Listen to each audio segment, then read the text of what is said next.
వచ్చే పార్లమెంట్ ఎన్నికల్లో బీఆర్ఎస్ కు ఒక్క ఎంపీ సీటు కూడా రాదన్నారు కాంగ్రెస్ నేత మల్లు రవి. ఇక మహబూబ్ నగర్ లో సీఎం రేవంత్ రెడ్డిపై కేటీఆర్ చేసిన వ్యాఖ్యలను ఆయన ఖండించారు.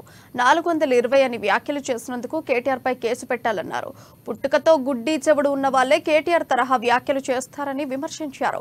గత అసెంబ్లీ ఎన్నికల్లో సీఎంగా రేవంత్ రెడ్డి పేరు ప్రకటించకుండానే 65 సీట్లు వచ్చాయి. ముందే ప్రకటించి ఉంటే 80కి పైగా సీట్లు వచ్చేవన్నారు.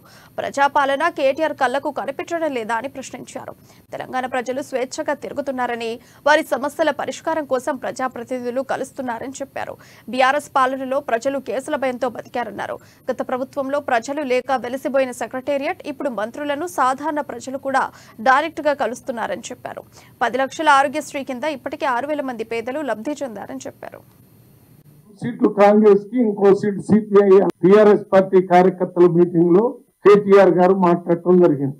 కానీ వాస్తవం ఏంటంటే, రేవంత్ రెడ్డి గారిని ముఖ్యమంత్రిగా ఎన్నికల కంటే ముందే ప్రకటిస్తే బీఆర్ఎస్ పార్టీకి 3 సీట్లు వచ్చాయి. మిగిలిన సీట్లన్నీ కాంగ్రెస్ పార్టీకి, ఇతర పార్టీలకే వచ్చాయి.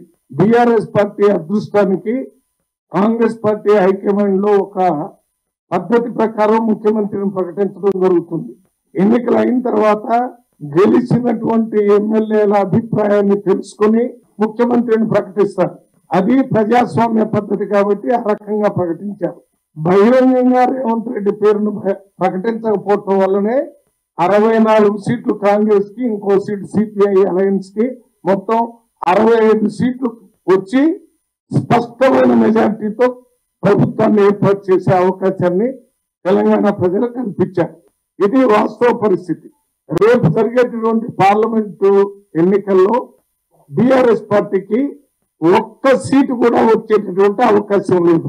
ఎందుకంటే ముఖ్యమైనటువంటి హామీలు ఏవైతే కాంగ్రెస్ పార్టీ ఎన్నికలకు ముందు ఇచ్చారో ఆ హామీలన్నింటినీ అమలు చేస్తున్నారనే నమ్మకం కూడా ప్రజల్లో కలిగింది.